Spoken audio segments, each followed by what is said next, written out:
지난 목요일 버지니아 주 하원에서는 그동안 많은 이슈가 되어 온 동해 표기 법안을 통과시켰습니다. 이로써 버지니아를 비롯하여 미국의 7개 주에서 그 학생들의 교과서에 현재 일본회로만 표기되어 있는 것을 동해도 함께 표기하도록 그런 통과가 된 것입니다. 특히 일본에서 이 버지니아 주지사 및 의원들에게 많은 압박을 가하고 있다는 뉴스가 보도되었기 때문에 더욱 긴장을 했는데요. 이런 기쁜 소식이 전해져서 감사를 드렸습니다. 또한 이날 버지니아 연회 조영진 감독님께서 주의회에서 기도하셨다는 소식을 듣고 더더욱 감사하지 않을 수가 없었습니다. 이것은 비단 연합감리교회뿐만이 아니라 우리 교민사회에서도 자랑스러운 일이 아닐 수가 없습니다. 이렇게 좋은 뉴스가 있는가 하면 요즘 교계 뉴스에서는 한국 교회의 현실에 대해서 이대로는 더 이상 안 된다라는 각성의 목소리가 높아지고 있습니다.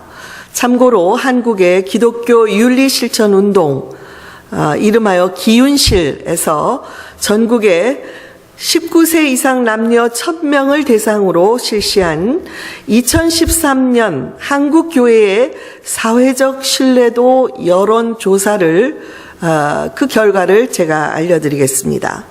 신뢰하는 종교를 묻는 질문에 대해서 가톨릭이 29%, 불교가 28%, 개신교가 21% 순이었습니다. 그리고 종교가 없는 사람들을 대상으로 신뢰성 질문에 대해서 가톨릭이 33%, 불교가 27%, 개신교가 9%로 나타나 이 개신교에 대한 무종교인의 신뢰도가 매우 낮은 것으로 나타났습니다. 개신교의 신뢰 회복을 위해서 개선해야 할 점은 어떤 것이 있을까를 묻는 질문에 대해서 첫 번째가 다른 종교에 대한 배타적인 태도가 나왔고, 불투명한 재정 사용, 그리고 교회 지도자들, 그리고 교회 성장 제일주의, 그리고 교인들의 상함이 차례로 거론이 되었습니다. 이 보고서는 한국교회가 현재 사회로부터 심각한 불신을 받고 있으며 우리가 예상한 것보다 더 큰 위기에 있음을 보여주고 있습니다. 저는 기도하면서 이것은 비단 한국의 교회들만의 문제가 아니라는 생각을 했습니다. 전 세계적으로 교회들이 당면하고 있는 좀 더 근원적인 문제는 교회 안에 들어와 있는 세상적인 가치관이라는 사실을 깨닫게 되었습니다. 언제부터인가 교회 안에서도 성공지향적인 프로그램들이 개발되기 시작했고, 너도 나도 대형 교회들을 열심히 따라가고 있습니다. 결국 교회는 예수님께서 명령하신 세상 속으로 나아가 세상을 변혁시키기보다는 교회 속으로 들어와 있는 세상으로 말미암아 그 힘과 능력을 상실해 가고 있는 것입니다. 다 그런 것은 아니지만 많은 기독교인들이 바라는 축복이나 세상이 사람들이 추구하는 성공이나 크게 다르지가 않습니다. 주님은 교회들에게 과부나 고아, 그리고 가난한 자들, 사회적으로 연약한 자들을 맡기셨지만 교회 안에서조차도 이런 이들이 소외되어 있는 것을 보게 됩니다. 그래서 교회에서 잘 나오던 분들도 어려운 일이 생기고 문제가 생기면 오히려 잠적하고 사라지는 현상을 볼 수가 있습니다. 이처럼 한국이나 미국의 교회들, 더 나아가서 이 세대의 교회들의 위기 앞에서 과연 우리가 할 수 있는 것은 무엇일까요? 그것은 본질로 돌아가는 것입니다. 저는 오늘날의 기독교의 교회들이 당면하고 있는 이 위기를 돌파할 수 있는 방법은 예수님께서 가르쳐 주신 교회의 사명으로 돌아가는 것이라고 믿습니다. 연합감리교회의 장정, 이 법에는 교회의 사명은 이 세상의 변혁을 위하여 예수 그리스도의 제자를 길러내는 것이라고 가르치고 있습니다. 그런데 여기서 제자를 길러내는 목적은 교회를 대형 교회로 성장시키는 것이 아니라 한 사람 한 사람을 제자로 삼아서 그들로 하여금 세상을 변화시키도록 하는 것입니다. 여러분, 교회가 다른 조직체들과 다른 것은 교회는 신앙 공동체라는 특별한 정체성을 지니고 있기 때문입니다. 우리의 신앙은 함께 찬양하고 함께 죄를 고백하고 말씀을 받고 기도하는 이러한 공동체 예배를 통해서 자라가는 것입니다. 또한 우리의 신앙은 삶을 통해서도 고백되어져야 합니다. 대부분의 평신도들의 일터는 세상에 있습니다. 그래서 세상에 살지만 세상이 아닌 하나님께 속한 자들이 되어서 다시 세상으로 나아가 선교사적인 삶을 사는 것입니다. 그러므로 교회의 진정한 사명은 우리 성도들이 세상에 나가서 선교사로 살도록 훈련시키는 것, 한마디로 말하면 제자 삼는 사역이라고 할 수 있습니다. 우리가 교동문에서도 읽었지만 마태복음 28장에 예수님의 지상 명령을 잘 알고 계실 것입니다. 다시 한번 읽어보겠습니다. 그러므로 같이 읽죠. 그러므로 너희는 가서 모든 민족을 제자로 삼아 아버지와 아들과 성령의 이름으로 세례를 베풀고 내가 너희에게 분부한 모든 것을 가르쳐 지키게 하라. 볼지어다 내가 세상 끝날까지 너희와 항상 함께 있으리라 하시니라. 위의 말씀에서 가장 핵심이 되는 단어는 제자를 삼으라는 것입니다. 우리가 제자를 삼기 위해서는 먼저 찾아가야 합니다. 누군가 가서 전해주지 않으면 어떻게 예수님을 믿을 수가 있겠습니까? 그런데 우리가 찾아가야 할 대상은 멀리 있든 가까이 있든 세계 모든 족속들이라고 말씀하십니다. 이렇게 전 세계의 대사들이 있고 전 세계 사람들이 모여있는 미국의 수도 워싱턴 지역에 사는 우리에게는 일상에서 만나는 모든 사람들이 될 것입니다. 그들에게 예수 그리스도를 전파하기 위해서 사랑을 베풀고 복음을 전하는 것입니다. 그리고 회개하는 자들에게 세례를 베풀어야 합니다. 이처럼 세례를 통해서 예수님께 대한 신앙을 고백하는 자들은 지역 교회의 일원이 되는 것뿐만이 아니라 전 우주적인 예수님의 교회의 일원이 됩니다. 여기서 끝이 아닙니다. 그들이 성경의 말씀대로 살아갈 수 있도록 잘 가르쳐서 주님의 제자가 되도록 인도해야 합니다.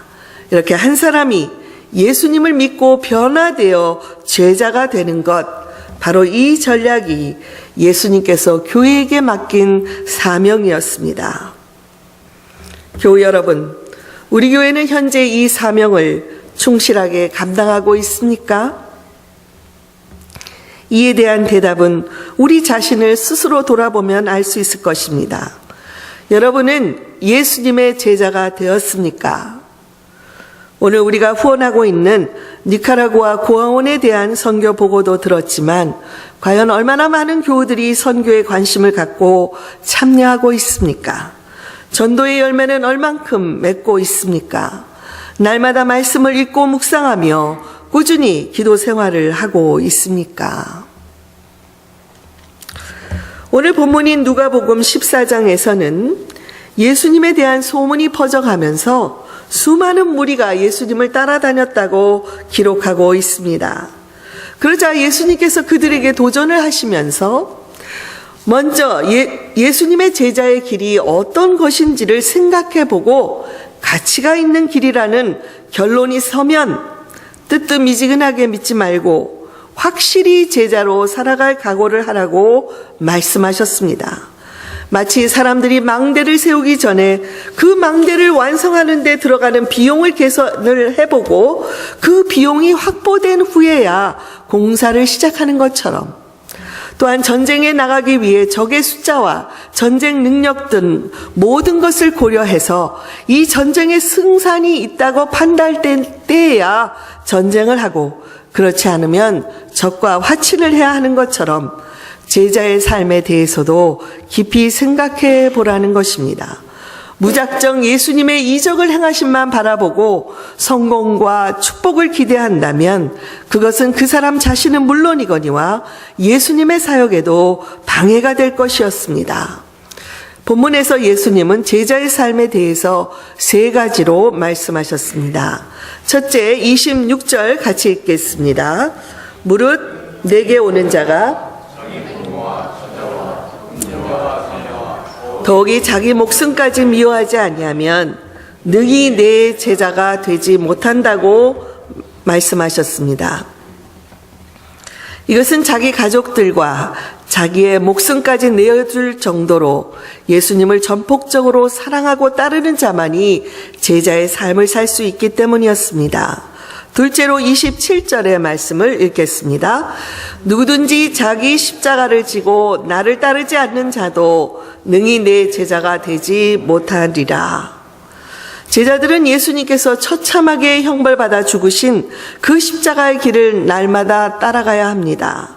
이 당시에 예수를 믿는다는 것은 가족과 주변 사람들로부터 핍박과 끊임없는 환난이 기다리고 있었기 때문에 이들은 실제로 십자가를 지는 삶을 살아가야 했습니다. 셋째로 33절에 나와 있습니다. 같이 읽겠습니다. 너희 중에 누구든지 자기의 모든 소유를 버리지 아니하면 능히 내 제자가 되지 못한다. 물고기 2마리와 빵 5개로 5,000명을 먹이시는 예수님을 경험한 사람들은 주님을 따르면 더 이상 배가 안 고픈 삶을 살게 될 것이다. 이런 기대감을 갖고 예수님에게 나온 자들이었습니다. 그런 자들에게 오히려 모든 소유를 버려야 한다고 말씀하시니 누가 선뜻 제자로 나설 수가 있었겠습니까? 더욱이 소유만 포기하는 것이 아니라 가족도, 더 나아가서는 자기의 목숨까지도 미워하지 않으면 예수님의 제자가 될 수 없다고 이런 말씀을 하셨으니 어떻게 누가 예수님 곁에 남아있을 수가 있었겠습니까? 목사님, 그거는 2000년 전의 이야기죠. 요즘이라면 주님이 그렇게 얘기하셨을 리가 없지요. 이렇게 생각하는 분이 계십니까? 그러나 21세기를 살아가는 저와 여러분에게도 이 성경의 말씀 그 본질은 동일합니다. 예수님의 제자가 되는 것은 결코 쉽지 않으며 예수님을 위하여 모든 것을 희생하려는 각오가 없이는 어려운 길입니다. 이러한 예수님의 단호한 말씀에 많은 사람들이 떠났습니다. 여러분, 만일 요즘에 이런 목사님이 있다고 가정을 해보십시오. 한 사람의 교인이라도 더 와서 교회가 성장해야 하는데 이건 찾아온 교인들도 떠나보내는 이런 목사님은 얼마 못 가서 사임을 해야 할 것입니다. 그러나 예수님은 조금의 흔들림도 없이 예수님을 따르기로 작정한 소수의 제자들과 함께 생활하시면서 그들을 훈련하셨습니다. 놀랍게도 11명의 사도와 또 예수님의 그 뒤를 따르는 제자들이 훈련을 받은 대로 세상으로 나아가서 땅끝까지 복음을 전하는 제자의 삶을 살았습니다. 그리고 예수님이 승천하신 그 후에도 이들은 어디든 나가서 복음을 전하는 삶을 살아가므로 예루살렘과 유대는 물론이요 사마리아와 터키를 거쳐서 로마와 유럽, 스페인에 이르기까지 복음은 전 세계로 퍼져가게 되었고 가는 곳마다 그곳의 문화와 종교와 사회를 변혁시켜 나갔던 것입니다. 결론적으로 예수님의 이 전략은 성공한 것이었습니다. 교우 여러분, 예수님의 제자가 되기를 원하십니까? 아멘. 그렇다면 모든 것을 주님께 맡기고 주님이 가르치신 대로 살아가시겠습니까? 저도 우리 교회가 단순한 교인의 증가보다도 주님의 제자들을 훈련시키는 교회가 되기를 바랍니다. 그 제자들로 말미암아 복음이 전파되고 세상을 변화시키는 예수님의 전략이 우리 교회에서도 실천되기를 바랍니다. 이렇게 세상이 감당할 수 없는 제자들이 늘어나면 교회의 부흥은 자연스럽게 일어나게 될 것입니다. 오늘 본문의 결론에서 예수님은 소금이 좋은 것이나 소금도 만일 그 맛을 잃으면 무엇으로 짜게 하리요? 땅에도 거름에도 쓸데가 없어 내버리느니라. 귀가 있는 자는 들을지어다. 이렇게 말씀하셨습니다. 저와 여러분은 이 세상의 빛과 소금으로 부르심을 받았고 예수님의 제자가 되겠다고 작정을 한 사람들입니다. 교회 안에 그러나 이름만 예수님의 제자일 뿐 제자로서의 삶을 살지 못하는 교인들로 가득 차 있다면 어떻게 교회가 이 세상을 변혁시켜 나가겠습니까? 여기서 우리가 오해하기 쉬운 것은 제자란 무슨 큰 은사가 있고 큰 것을 드림으로 위대한 일을 해야 한다는 것이 아닙니다. 그냥 하루하루의 일상의 삶을 예수님의 제자로서 살아가는 것입니다. 예수님을 삶의 최우선 순위에 두고 직장에서, 사업체에서, 가정에서 제자로 살아가는 것입니다. 때로는 이런 삶이 세상의 가치관으로 보면 우매하게 보일 수가 있습니다. 그러나 개의치 않고 묵묵히 제자의 삶을 살아가는 자들이야말로 이 세상의 빛이요, 이 세상의 소금인 자들입니다. 근래에 저로 하여금 교회의 사명에 대해서 깊이 묵상하도록 도와준 두 권의 책이 있습니다. 첫 번째 책은 김두식 교수가 쓴 교회 속의 세상, 세상 속의 교회라는 책입니다. 김 교수님은 책에서 말하기를 요즘 한국 교회의 현상은 교회가 세상 속에서 소금과 빛의 역할을 하라는 그 사명과는 거리가 있는 모습입니다. 세상과 구별되어야 하는 공동체가 철저하게 오히려 세속화해서 교회 속에 세상의 가치와 기준이 들어오는 역전 현상이 일어나고 있는 것입니다.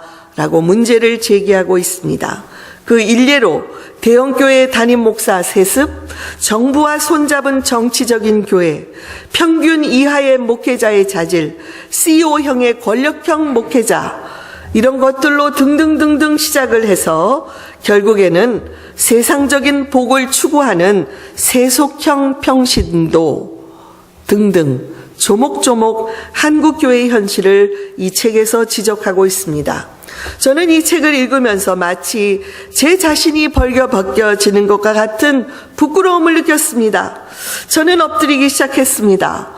주님, 오늘날 이런 교회의 현실은 안타깝지만 저는 여전히 주님께서 이 교회들을 통해서 복음이 땅끝까지 전파되도록 인도하실 것을 믿고 있습니다. 오 주여, 무지하고 나태한 저희들을 용서해 주시고 이 땅의 교회들이 주님께서 가르쳐 주신 참된 교회의 사명을 다시 회복할 수 있도록 도와주시옵소서. 이를 위해서 저부터 회개합니다. 제가 주님의 제자로서 살지 못했고 좀 더 부지런히 성도들을 가르쳐서 제자로 훈련시키지 못한 것을 용서하여 주시옵소서. 이런 무릎을 꿇는 기도를 드릴 수밖에 없었습니다. 두 번째 책은 알라바마 버밍엄에 소재한 브룩힐스 교회의 담임 목사인 데이빗 플랫 목사님이 쓴 레디컬이라는 책이었습니다. 데이빗 목사에게는 항상 따라다니는 꼬리표가 있습니다. 그것은 미국에서 가장 급속도로 성장하는 교회의 목사. 지금 목사님 얼굴이 얼마나 젊습니까? 또 최연소 초대형 교회의 담임 목사라는 꼬리표가 항상 따라다니고 있습니다. 그러나 이 데이빗 목사님은 이런 꼬리표를 과감하게 거부합니다. 오히려 그는 12명의 제자들과 다락방에 모인 120여 명의 성도들로 교회를 시작한 예수 그리스도의 전략을 따라서 최연소 초소형 교회의 담임 목사가 되겠다는 그 길을 선택하기로 작정을 합니다. 이 책에서는 이런 데이빗 목사님의 레디컬한 목회 철학과 사역의 결실들이 소개되고 있습니다. 책을 손을 놓지 못하고 끝까지 읽어 내려가는 동안에 마치 주님께서 오늘날 교회들의 문제가 많지? 그것이 사실이야. 그러나 이런 교회와 이런 목사도 있으니 희망을 가져라. 이렇게 제게 말씀하시는 것 같았습니다. 주님은 이렇듯 세상적인 가치관을 거부하고 교회의 본질을 회복하려는 목사들처럼 저도 성마가 교회의 교인들과 함께 교회의 본질을 회복하는 목사가 되라고 도전하시는 것 같았습니다. 이 데이빗 목사님은요, 선교 여행을 통해서 아시아의 지하교회 교인들이 핍박 속에서도 말씀대로 살아갈 때에 그들에게 나타나는 복음의 능력을 눈으로 직접 체험하신 분입니다. 그는 놀랍게도 자신이 섬기는 이 미국의 대형 교회인 브룩힐스 교회에서도 이 복음의 능력을 경험하기로 결심을 한 것입니다. 흔히 예수님을 단 한 번의 결단이라 동의로 영접했다고 해서 천국에 가는 것으로 오해를 하지만 진정한 복음은 죄에서 돌이키고 날마다 자기의 십자가를 지고 예수님을 따르는 철저한 이 제자의 삶을 살아갈 때 가능한 것이라고 강조하고 있습니다. 이 목사님이 결론 부분에서 이런 챕터가 있습니다.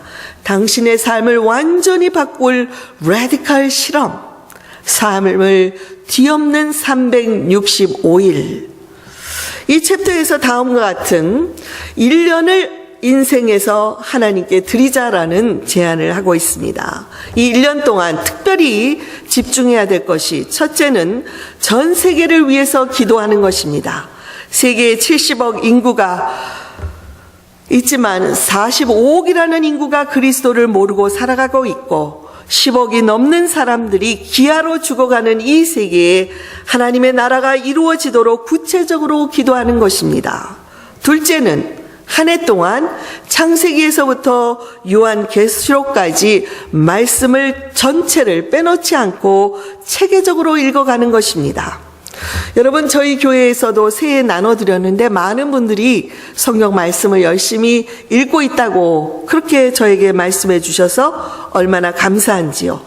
셋째는 의미 있는 곳에 쓰기 위해서 1년만이라도 단순하고 검소한 라이프 스타일로 살아가면서 그것 남는 것으로 필요한 곳에 선을 베푸는 것입니다. 넷째는 1년 동안 자신이 살고 있는 이 지역을 벗어나서 복음을 위해 일정 시간을 투자하자는 것입니다. 많은 분들이 1년을 떠나는 것은 너무 어렵습니다. 그래서 은퇴하기 전에 사람들에게는 1년 가용 시간의 2%, 약 일주일을 활용해서 국내외를 가리지 않고 복음을 전적으로 전하기 위해서 나아가자는 제안을 하고 있습니다. 실제로 브룩힐스 교회 교인들은 이 도전을 실행에 옮기고 있습니다. 그리고 이렇게 실행한 자들의 고백은 2%의 시간을 들임으로 나머지 98%의 삶이 달라지는 것을 경험하고 있다고 말합니다. 여러분, 잘 살고 있는 의사 부부들이 아주 가난하고 어려운 동네로 이사를 갑니다. 그 지역을 위해서 이렇게 라디컬한 실험을 실천하는 교인들이 브룩힐스에 많이 일어나고 있다는 것을 이 책에서 볼 수 있습니다. 마지막으로는 소그룹 모임을 통해서 관계를 맺으며 제자 삼는 사역에 헌신을 하는 것입니다. 이렇게 데이빗 목사님이 제안하는 1년 365일을 떼어서 철저하게 이 5가지를 실행한다면 성도의 삶이 제자로 살아나는 것은 물론이거니와 성공 신화에 몰입하고 있는 현대 교회의 문제를 해결하게 될 것이라고 도전하고 있습니다. 저는 데이빗 목사님의 이 제안이 완벽한 모델이라고 말씀드리려는 것이 아닙니다. 우리에게 맞지 않는 여러 가지 문화적인 상황이 있습니다. 그러나 우리가 예수님의 제자로 살기 위해서는 지금보다는 좀 더 철저하게 헌신된 삶을 살아야 한다고 생각을 합니다. 제가 연합감리교 정혜원 목사의 과정을 밟을 때 첫 번째 인터뷰에서 떨어졌습니다. 실패했습니다. 그리고 1년을 기다리는 그 동안에 인터뷰에서 저처럼 떨어진 목사님들과 함께 모임을 갖는 시간이 있었습니다. 이때 많은 목사들이 서로 그 실패를 통해서 경험한 아픔에 대해서 공감하며 목사라고 항상 성령 충만하고 슈퍼맨처럼 성공하는 것이 아니라는 것을 겸허히 인정하게 되었습니다. 어떤 분은 한 번, 어떤 분은 몇 번씩이나 이 인터뷰에서 떨어지면서 실패를 경험하지만 그들이 또다시 1년 후에 도전을 하는 것은 목사의 본질인 하나님께서 불러주신 소명 때문이었습니다. 저는 성도들의 삶도 마찬가지라고 생각을 합니다.